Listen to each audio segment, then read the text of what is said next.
Once you have your niche, now you need to be able to talk about it in a way that's really compelling. And before we boil it all down to that 3 to 5 word phrase that's super hot, that's gonna make people just by hearing about it say, yes, I want that.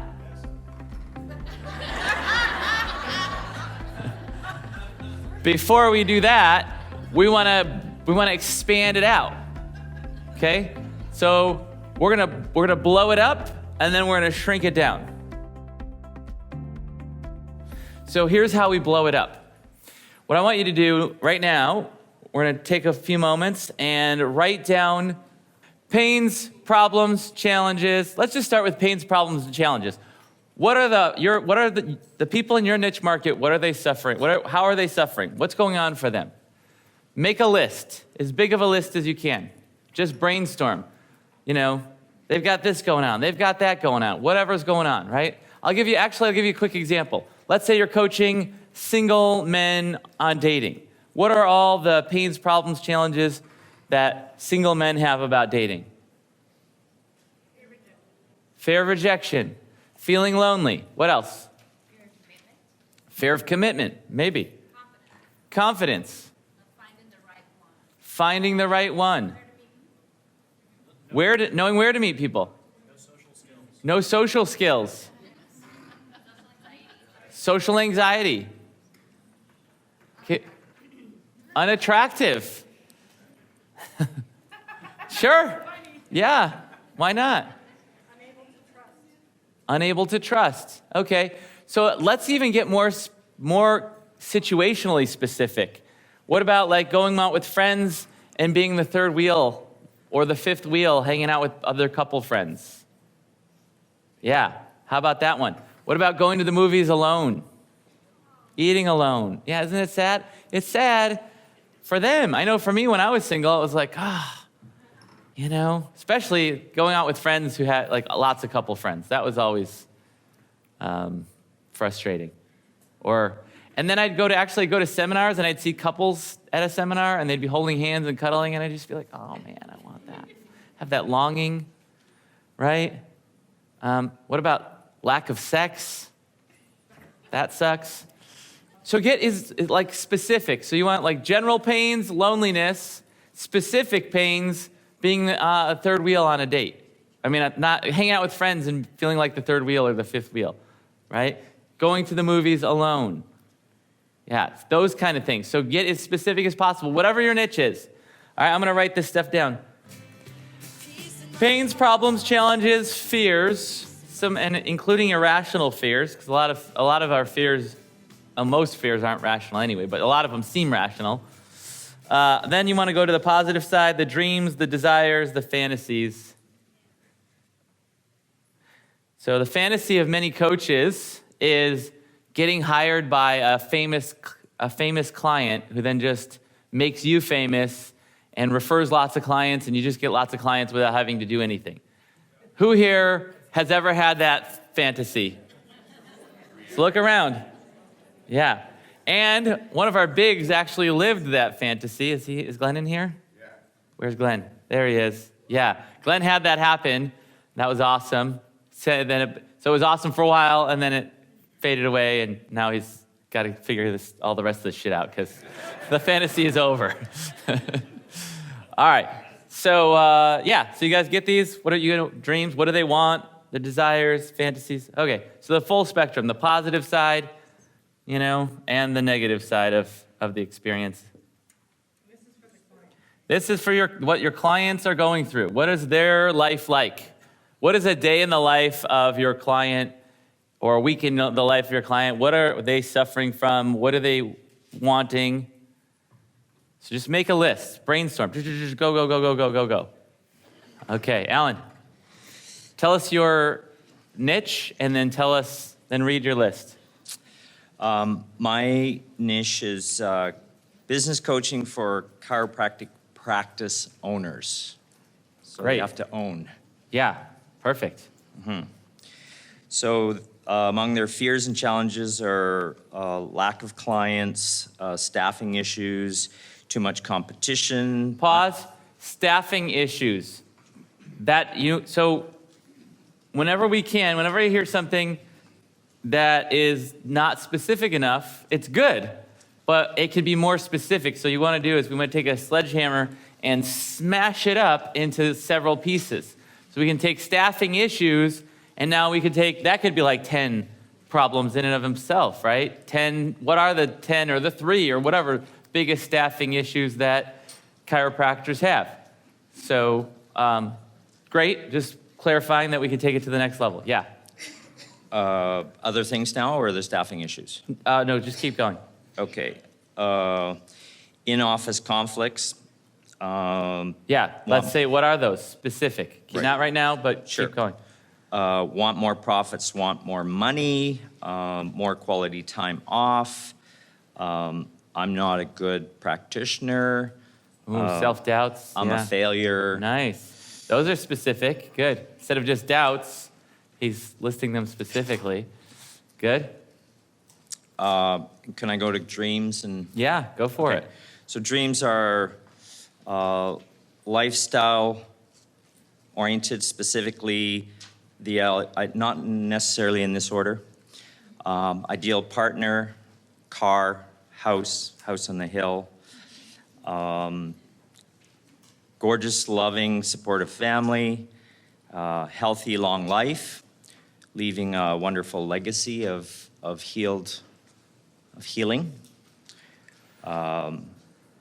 People focused, and then more specifics are financial freedom to the degree of debt-free, highly profitable practice, team runs the business and grows it. That's I got from you, and grows it. Good. Now, I wonder if they actually even think that's possible. So that's one of the things that we got to be, it's good. It could be really good in your marketing, but we need to be aware of whether that's something that they're even wanting. Right. Now, it doesn't mean you can't talk about it, because now you can say, hey, did you know that it's even possible? Did you know that it's possible that you could get your team to grow your business for you? Let me show you how. That right there might be the hottest thing out of everything. But you don't want to write, hey, if you want to be careful assuming they're already thinking it versus introducing the idea to them. Now, they might already be thinking it, but I've known a lot of chiropractors over the years, and my guess is they might not even think that's possible. I don't know. Also, back up a little bit. Go back like 3 up on your list. The lifestyle, partner, car, house thing. Keep going down. Ease and flow of practice. Okay, good. So, the dream might also, they probably have a similar fantasy to coaches, that they're just gonna, if they were good enough and they get enough happy clients, then they never, or something like that, then they never have to worry about marketing or something. Like, they don't want to have to deal with that. They don't have to learn that, something like that, right?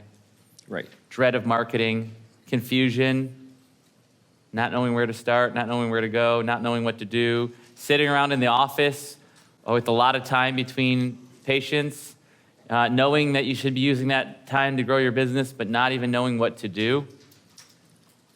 Huh? Good one. Huh? Yeah. Yeah. Okay. All right. That's good. Okay. Yeah. Last one is full-time income with a part-time hours. Nice. Great. Let's give it up for Alan.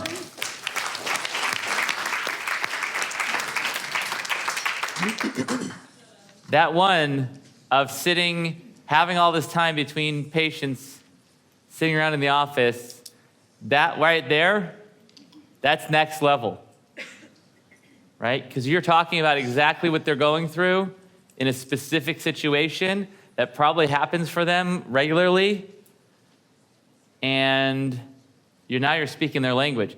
When you can, the 2 things you need to do to set yourself up as an expert is to be able to speak the language of clients, which is the language of results. But it's not just the results, it's also talking about their experience and what they're going through. And when you can do that better than other people can do that, most people think, I need to be different. Like, I got to find out how I'm unique and be different. I got to figure out my niche based on who I am and how I'm unique, and figure out my strengths and my talents, and I'm trying to brand myself based on me, and that's not going to work for most people. That's just not the way to brand. You want to brand yourself around your client and what your client wants and needs.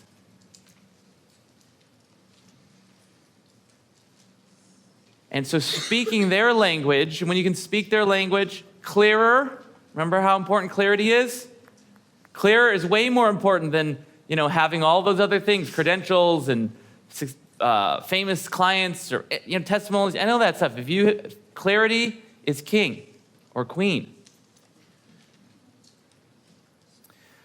So being able to speak their language and talk about what they're going through, when you can do it as good as that, and talk about those situations that they find themselves in, people go, oh my gosh, he understands me. He knows what I'm going through. He must know the solution. She knows what I'm going through. She must know the solution. So there's already, and you build rapport and trust immediately from your marketing. And then you prove it, yes, I know what I'm talking about, by teaching people something valuable. You may even tell a story about your transformation, what you went through, related to that result. And if you didn't have that experience, then maybe clients you've helped. And if you don't have those yet, once you help them, then you can have those stories and you can tell those stories. Okay? Does that make sense? Okay. Let's give it up one more time for Alan. He did great.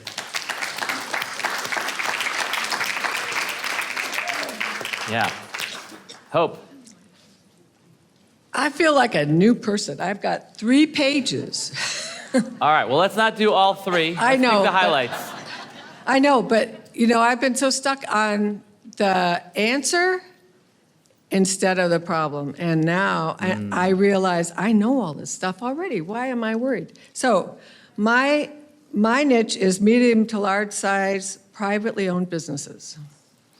So decreased employee engagement and low commitment, increased people leaving because of bad managers, not dreaming big enough so they don't plan for the future. Their team, the executives team, the CEO's team is not stepping up. There are silent meetings.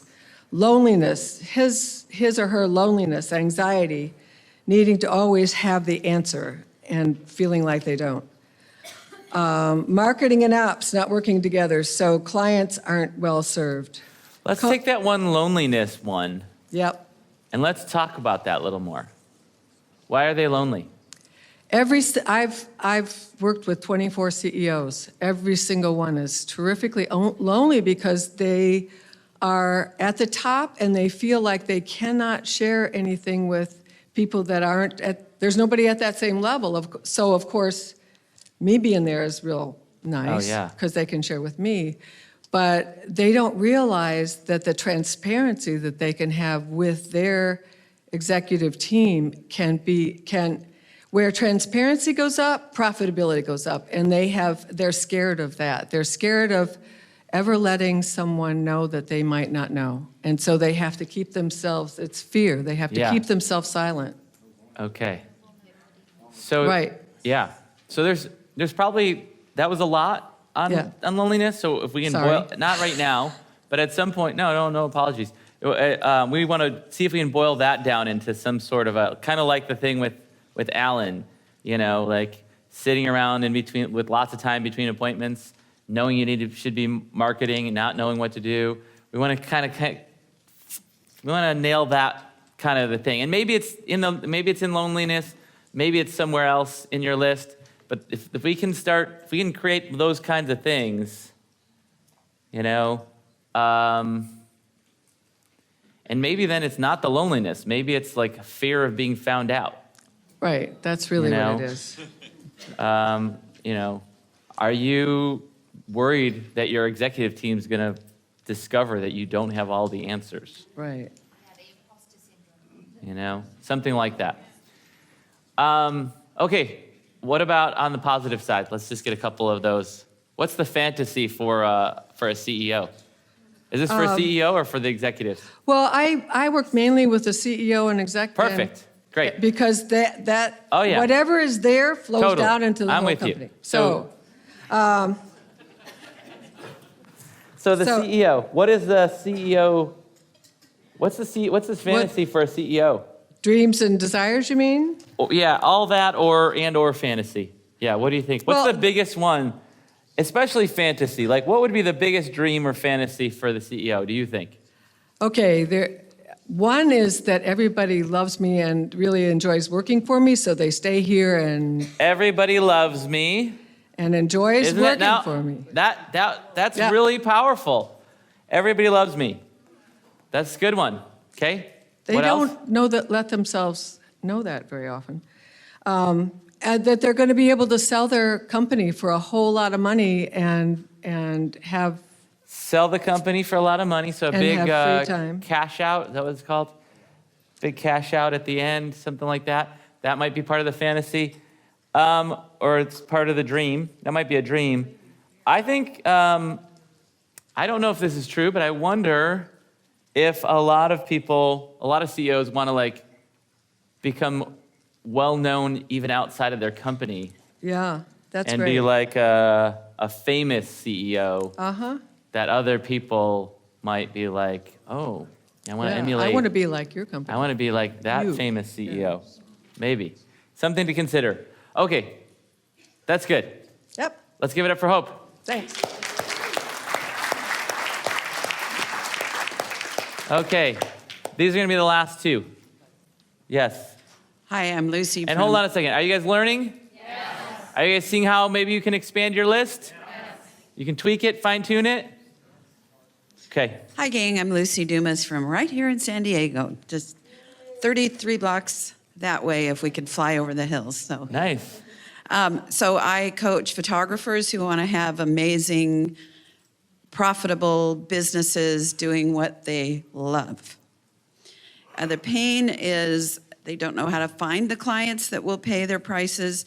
They're afraid of coming across as salesy. They're afraid to sell.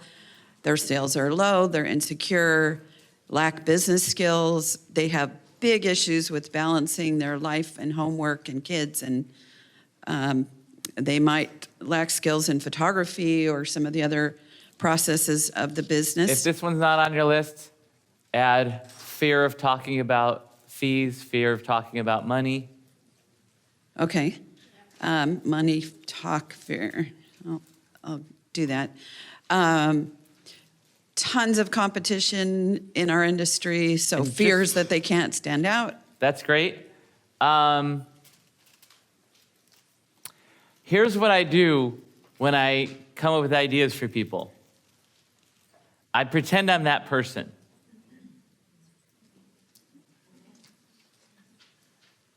So you got to pretend you're that person. And I think, okay, I'm a photographer. I finally get somebody interested in hiring me.